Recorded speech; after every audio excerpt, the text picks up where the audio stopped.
But to dress in a black robe as part of some priest class and actually believe that you're in a position of authority over other people and what happens to their lives? I mean, these people actually believe they're gods that walk amongst humans. That's what they believe. They think they have special rights that other people don't have. They think they have the right to do things to other people that other people don't have the right to do. Could you imagine how fucked up somebody's thinking has to be and how fucked up their parents made these people to think like this? You know, I'm going to say it just like it is in plain street language. Okay? These are psychopaths who think they're fucking God. That's what they are. And you ain't no God of me or anyone else, psychopath. All right? You're a punk ass bitch in a robe. And that's all you'll ever be. That's all you ever have been, and that's all you'll ever be. Thinking you're God and you make the law and you judge other people. Yeah. Yeah. You're sick in the head. You're sick in the soul is what you really are. That's what people like that really are. They're soul sick. They're soul dead, largely, as many of the other people we're going to talk about here in this section of the presentation. So, of course, these people are involved in the government in a sick, demented priest class capacity. And they're lunatic psychopaths, every single one of them, for even believing they have the rights that they think they imagine themselves to have. All right? Complete wrong livelihood, as is any aspect of government, ever, for all time and all places. No aspect of government can possibly be right livelihood, because it is the belief that man is God, man gets to make up what the law is, and there is a master class and a slave class. And if you're involved in it, you're participating in slavery, and that makes you an immoral person to do any aspect of that work. You are immoral. You are a bad person, an immoral human being, meaning you don't really deeply understand the difference between right and wrong behavior because you believe in slavery, and you believe it must continue. And that makes you a bad human being. That's what makes you a bad person. One of the many things that can make someone a bad person, but that's one of the biggest. How about all the order followers and enforcers of this slavery system called government, like the military? And I don't care which branch of the military it is. Army, Navy, Air Force, Marines, National Guard, doesn't matter. You know, let's go back to other agents of government real quick.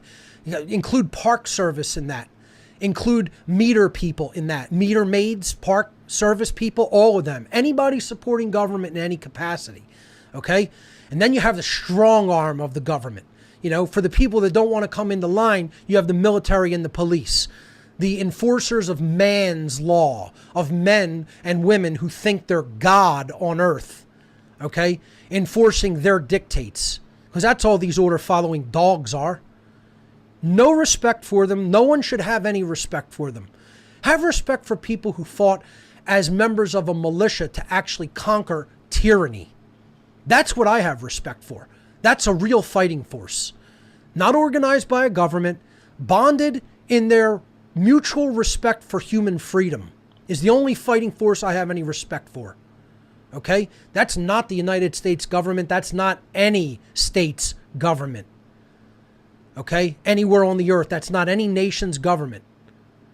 Okay? The concept of militia, as put forward in the Second Amendment, is all about a fighting force of the people, fighting for their individual rights to be protected, coming together and bringing their well-maintained regimen of weaponry and tactics together in military style with military-grade weaponry to fight tyranny. You know, not this shit. This is called stealing resources from other countries that the sick, demented, psychopathic politicians in the United States tell them to go and seize.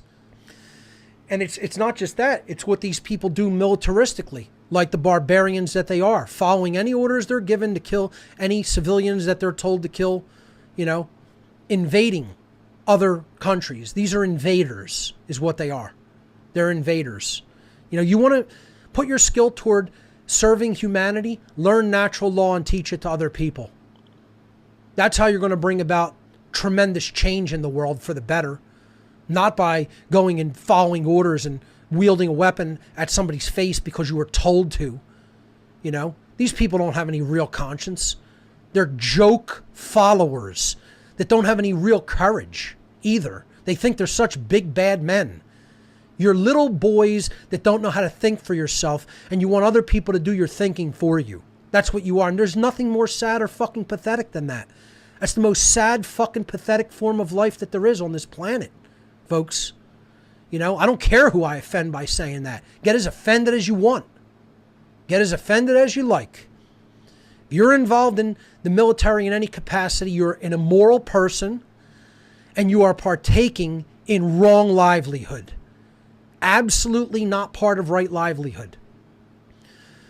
You want to train with weaponry like that? Organize a true militia that is in keeping with the ideals of the American Revolution and why militias came together at that time to fight oppressors that were oppressing us, you know, on this land.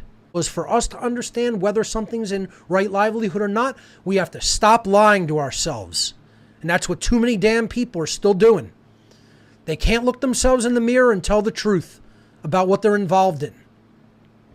Or that even if it makes them uncomfortable, they don't want to take the action to change it.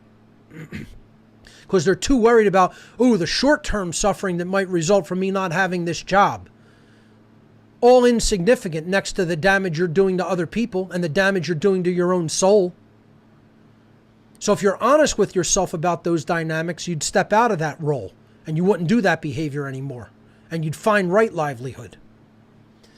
Let's look at the next example. Police. Well, this is just a different form of the military in the modern world. That's all it is. This is just a standing army that the founding fathers told people about that we should never let rise up in our midst. Because this is just a mercenary army. It's a mercenary standing army. That's all I consider police forces anywhere in the world. Hired thugs paid to enforce the dictates of whatever slimeball politician tells them to go and carry out an order. That's all it is. And those orders are all coming down from on high, from the dark occult orders that stand behind government institutions. And these people don't think that that's true. They don't think they're involved in the occult, the dark occult. They don't think that Satanists give them their orders. Let me tell you something, little boy. You are owned and controlled by dark occult sorcerers of mind control. That's who owns your ass. They own your mind, they own your soul, and they own your ass, boy. So get as offended about it as you like. These people know nothing about what's going on in the power structure of our world. Think they do, and are poor little mistaken, misguided, misdirected, and completely misunderstanding souls that have no real knowledge, haven't done any real deep reading on practically anything, don't know how the power structure of the world works, know nothing about the occult, even though they're wearing their symbology all over their bodies, you know, being ritually mocked. You know, watch my occult mockery presentation. Occult mockery of police and military personnel. See how these people are looked at as the occultists' dogs. The dark occultists call them their dogs and their pets because they just blindly follow and are just completely obedient to their commands with like no will or mind of their own.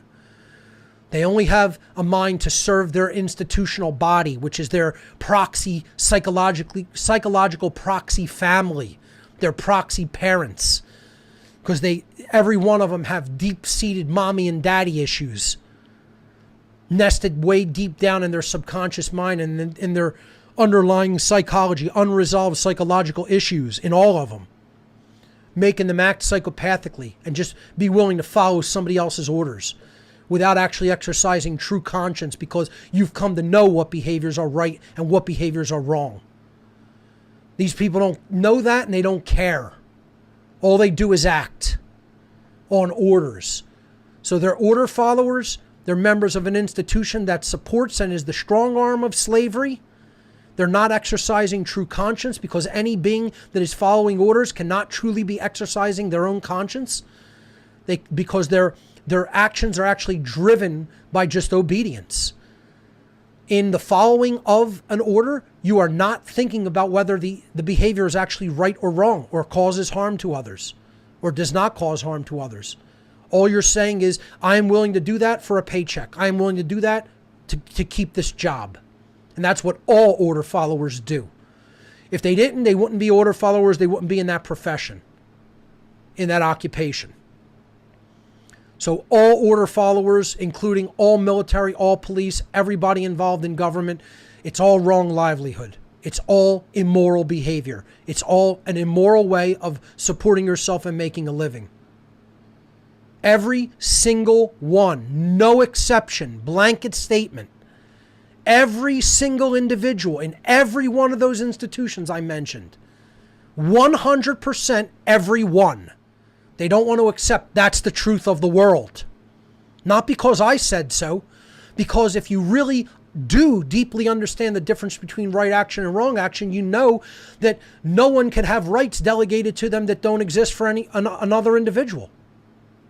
Everybody's rights are exactly the same under natural law. That's what equality under natural law means. No one can delegate a right that they do not have.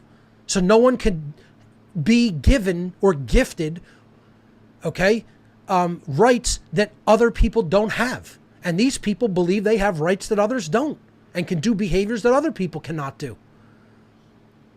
Right there on its face, you understand that it has to be immoral, because you are inventing a right that doesn't exist under natural law. And you're claiming that you have extra rights that other people don't have. Right there, that's immorality. And deep down in the subconscious mind, they know that they're in wrong livelihood. They know that they're immoral people. They know they're on the wrong side of history. Every single one of them, deep down in the subconscious mind. You know, and the only real level of, I think no one should have any respect for them. You know, they're unworthy of respect. Respect is an earned thing. It's something that first you have to give to yourself. No one else can give it to you. You have to have it for yourself, and then other people, you will earn the respect of other people when you have true self-respect. No one in this position of order follower can possibly have any true self-respect. Look at what you're saying. You're saying my own judgment sucks so bad that I'm going to just completely, allow other people to make the decision making regarding my behavior for me. How could anybody in that position have a drop of self-respect? Stunted children. That's all people like this are. You know, get as offended as you like. Nothing will ever make what I said there untrue. It's eternally true. And again, not because I said it, because it's factually correct and accurate. And that's how it really works when it comes to morality.